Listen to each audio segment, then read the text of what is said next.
할렐루야. 함양제일교회 교우 여러분, 오늘 하루를 지내시느라고 수고 많으셨습니다. 주님의 큰 평강이 여러분의 삶에 늘 함께 하기를 원합니다. 내일 함께 나눌 말씀은 마태복음 10장에서 12장이 되겠습니다. 마태복음 10장은 예수님이 12제자를 택하여 부르시고 각 마을로 보내시면서 천국 복음을 전파하시게 하는 내용입니다. 예수님은 제자들을 내보내실 때 그냥 보내지 않으시고 그 사명 감당할 능력을 부여해서 보내십니다. 10장 1절을 보면 이렇게 기록되어 있어요. 예수께서 그의 12제자를 부르사 더러운 귀신을 쫓아내며 모든 병과 모든 약한 것을 고치는 권능을 주시니라, 이렇게 기록되어 있습니다. 우리도 마찬가지일 겁니다. 하나님께서 우리에게 사명 주실 때 사명만 주시겠습니까? 그 사명을 감당할 능력도 허락하시고 우리로 하여금 하나님의 일을 감당하게 하신다고 믿습니다. 주님은 제자들을 내보내시면서 몇 가지 당부의 말씀을 하십니다. 첫째는 천국이 가까웠음을 전파하라고 말씀합니다. 예수님이 사역을 시작하셨기 때문에 이미 하나님의 나라가 그들에게 임했죠. 그래서 하나님의 나라가 바로 여러분 곁에 임했다 하는 것을 제자들이 나가서 전해야만 했던 겁니다. 둘째는 거저 받았으니 거저 주라, 그렇게 말씀합니다. 불우한 이익을 탐하거나 또 편한 것을 찾지 말고, 그래서 머물 곳을 찾거든 떠날 때까지 그 집에 머물러 있으라고 그러십니다. 편한 곳 찾아서 이 집 저 집 다니지 말라는 말씀이죠. 세 번째는 뱀같이 지혜롭고 비둘기같이 순결하라고 말씀합니다.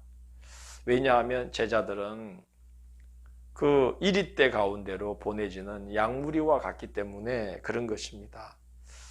우리 그리스도인들이 하나님의 일을 하고 이 세상에서 살아갈 때에 견지해야만 될 태도가 바로 이 말씀하니까 생각들어요. 뱀같이 지혜롭고 비둘기같이 순결하라. 네 번째는 넘겨짐을 당할 때에 성령께 온전히 의지하라고 말씀합니다. 할 말을 염려하지 마라. 성령께서 너희들이 할 말을 그때 다 일러주실 거다, 그렇게 말씀합니다. 다섯 번째는 세상의 권세자들을 두려워하지 말라는 거죠. 그들은 몸은 죽이지만 영혼을 죽이지는 못한다. 너희가 두려워해야 될 것은 몸과 아울러 영혼을 지옥불에 던질 수 있는 하나님이시다. 그러므로 세상의 권세자들은 두려워하지 말라. 여섯 번째는 죽고자 하면 살고 살고자 하면 죽는다는 거죠. 이 육신의 목숨을 살리고자 하면 영원한 생명, 영생을 잃게 되는 것이고, 이 목숨을 잃고자 하면 영원한 생명, 영생을 얻게 되는 거죠. 앞서 말씀하신 두려워하지 말라는 말씀도 그거죠. 권세자들을 두려워하다 보면 그 두려움 때문에 예수님을 부인하게 된다는 것입니다.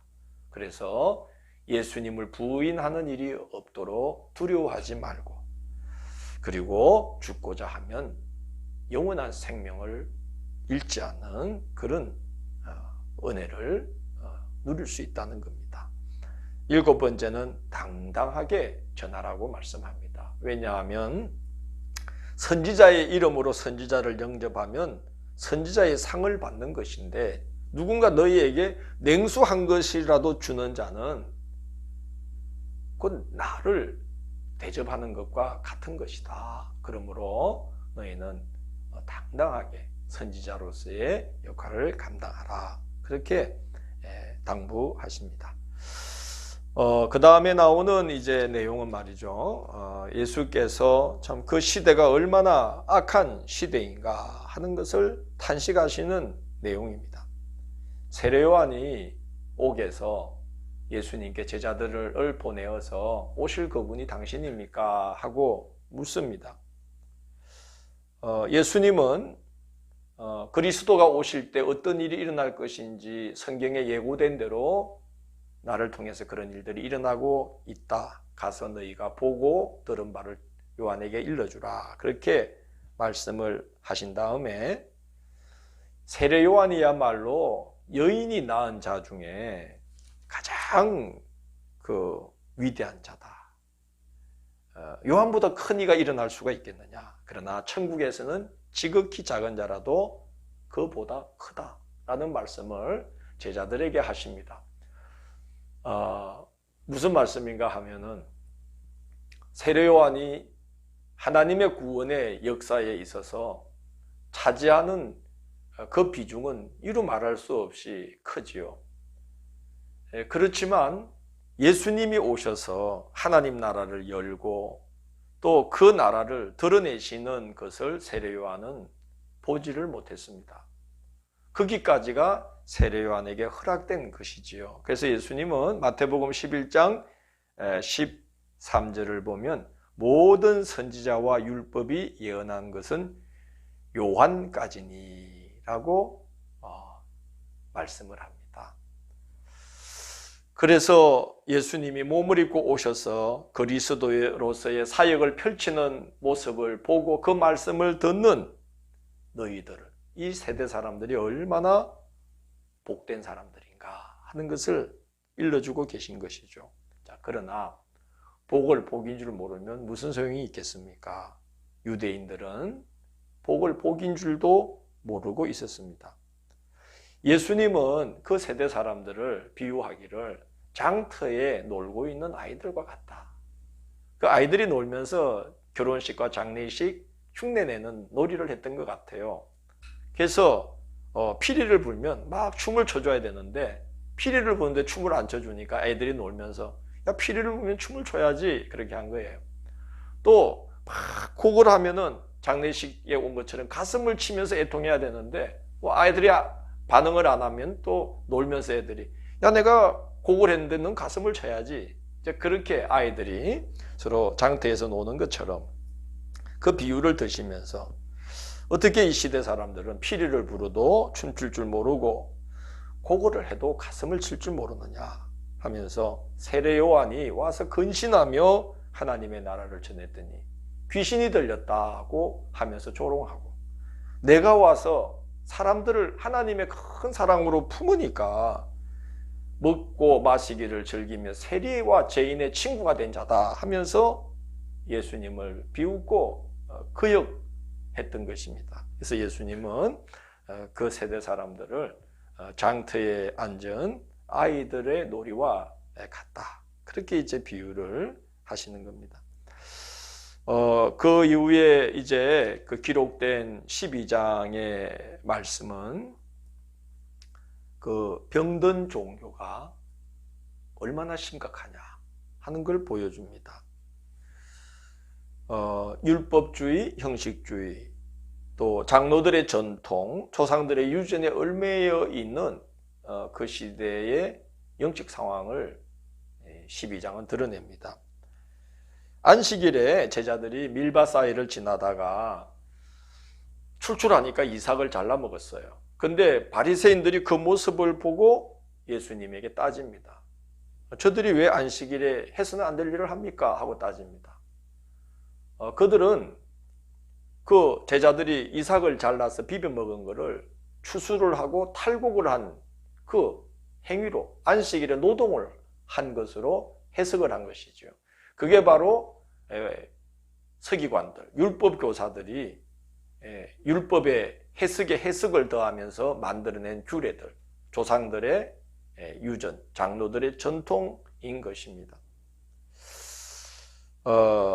안식일은 하나님을 경배하고 하나님께 감사하고 자신은 물론 종과 가축들까지도 쉬게 하는 그런 자비를 베풀도록 하나님이 선물로 주신 날인데, 이렇게까지 지나친 형식에 치우쳐서 사람의 짐이 되어버린 규례가 되어버리고 말았던 것입니다. 예수님은 호세아의 말을 인용하면서 하나님께서 원하시는 것은 자비를 원하시지 제사를 원하시는 게 아니다 하는 말씀을 합니다.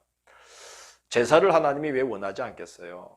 경배받으실 하나님이신데, 그러나 이런 자비로운 마음, 자비를 잃어버린 이 신앙 행위는 하나님이 기쁘게 여기시는 게 아니다 하고 말씀하시는 겁니다. 같은 날 예수님은 회당에 들어가셔서 한쪽 손 마른 사람을 고쳐줍니다. 사람들이 예수님이 어떻게 하나 이렇게 보고 있다가 예수님이 손 마른 자를 고쳐주시자 예수님을 막 비방합니다. 그때부터 이제 이 사람들은 예수님을 죽이려고 모의를 하죠. 왜 그런고 하니 예수님이 그 장로들의 전통, 사람의 조상들의 유전을 어겼다는 것이죠. 그들이 만든 규례는 이러합니다. 안식일에 비록 병든 사람일지라도 생명이 위태로운 상황이 아니면, 말하자면 이제 고질병 같으면 굳이 안식일 날 고쳐주지 말고 안식일이 지난 다음에 병을 고쳐주라는 것입니다. 이것은 고통당하는 자의 입장을 전혀 헤아리지 않은 규례죠.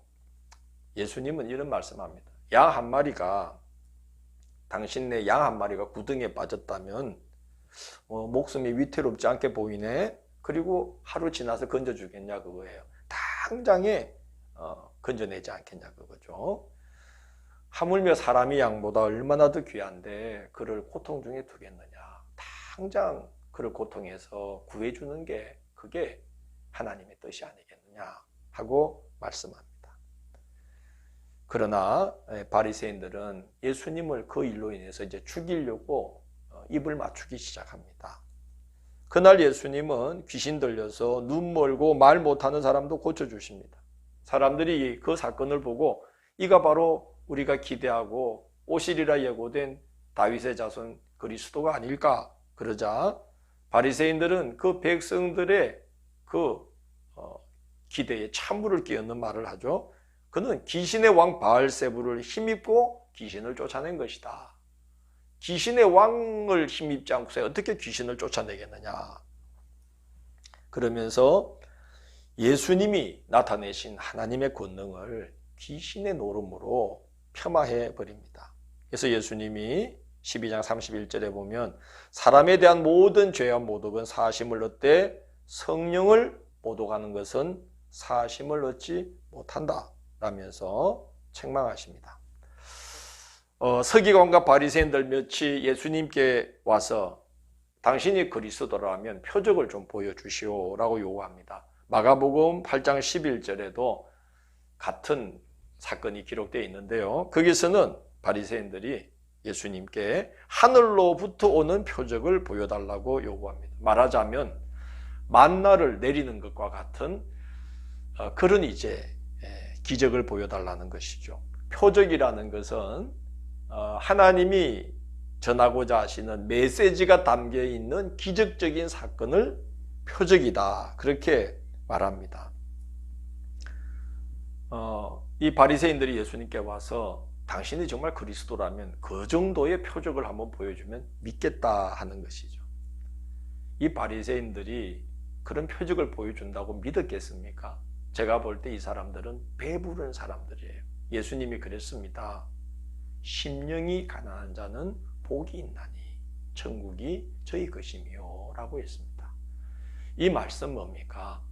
정말 하나님이 자그마한 사인과 신호 하나만 보내더라도 그걸 하나님의 말씀으로 알고 하나님의 뜻으로 알고 그 하나님이 보내시는 신호와 사인 앞에서 자기 자신을 바로 세우고 하나님의 사람으로서 살아가고자 이런 결단들이 있는 그런 심령이 한다는 거죠. 가난한 심령, 절박한 심령. 그런데 이 서기관과 바리새인들은 배가 불렀죠. 속된 말로 뱃돼지가 불러 터진 거예요. 그래서 하늘로부터 오는 표적을 보여준다고 해도 그들은 하나님의 나라에 대한 그런 소망이 그들 마음에 싹 트지도 않았을 겁니다. 예수님은 표적 보여주시기를 거부하십니다. 그러면서 심판 때에 니느웨 사람들과 남방 여왕이 너희들을 정죄할 거라는 거예요.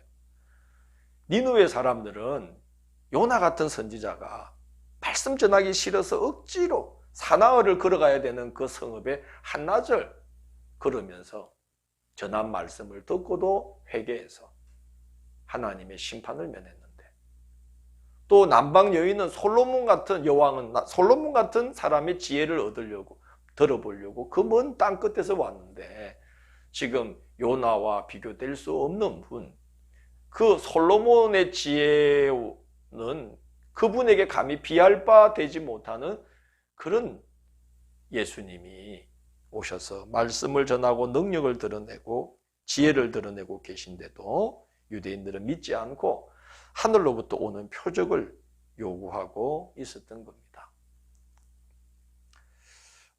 참된 신앙으로 전진하지 않으면 우리의 내면에서부터 하나님의 나라가 싹트고 자라기를 갈망하고, 또 그러한 신앙의 변화에 자기 자신을 이렇게 던지는 그런 신앙이 아니라면은 그 신앙은 사람을 더 악하게 만드는 도구가 될 뿐입니다. 12장 43절에서 45절 보면 예수님이 한 이야기를 하셔요. 악한 사람이 어떤 사람에게서 나갔다가 다시 그리로 들어가려고 봤더니 집이 청소가 됐다는 거예요. 그래서 나가서 더 악한 귀신 7을 데려오게 됨으로 인해서 나중 형편이 처음 형편보다 훨씬 더 못해졌다는 거죠. 이것은 바로 형식적인 종교, 율법적인 종교, 그 내적인 변화가 일어나지도 않고 그런 걸 갈망하지도 않는 이런 잘못된 신앙이 얼마나 사람을 망가뜨리느냐 하는 것이죠. 외형적으로는 집이 청소된 것 같지만 그 내면은 7 귀신이 우글거리는 상태로 만들어버릴 수가 있다는 것. 그래서 예수님이 화 있을진저 외식하는 서기관과 바리새인들이요, 너희도 천국에 들어가지 못하면서 천국 문에서 천국으로 들어가려고 하는 자들을 가로막는 자들이다. 그러면서 그들의 외식에 치우친 신앙이, 종교가 얼마나 사람을 못쓰게 만드는 것인가 하는 것을 예수님이 책망하셨습니다. 우리는 그런 자리에 떨어지지 않도록 항상 우리의 내면에서 신앙의 변화들 일어나고, 그냥 믿음이 아니라 사랑으로서 역사하는 믿음이 우리에게서 일어나고, 하나님 나라의 씨가 심겨지고 자라고 열매 맺는 일들이 끊임없이 우리 속에서 진행되는 하나님의 형상으로 끊임없이 지어져가는 그런 산 믿음, 진실된 믿음, 그런 신앙의 자리에 늘 그 자리에서 우리의 신앙의 길을 열심히 걸어가는 그런 하루하루가 되기를 원합니다. 기도하겠습니다. 주님, 저희들이 살아가면서 이 바리새인과 서기관들, 또 완악한 유대인들처럼 되지 않도록 인도해 주시고, 주께서 성령으로 우리 마음을 늘 살피시고 역사하고 새롭게 해주셔서 주님이 우리에게 보내주시는 작은 신호와 사인만 가지고도 우리가 주님 앞에 떨며 서고 새롭게 변화되어가는 우리의 심령이 될 수 있도록 인도해 주옵소서. 예수님 이름으로 기도드립니다. 아멘.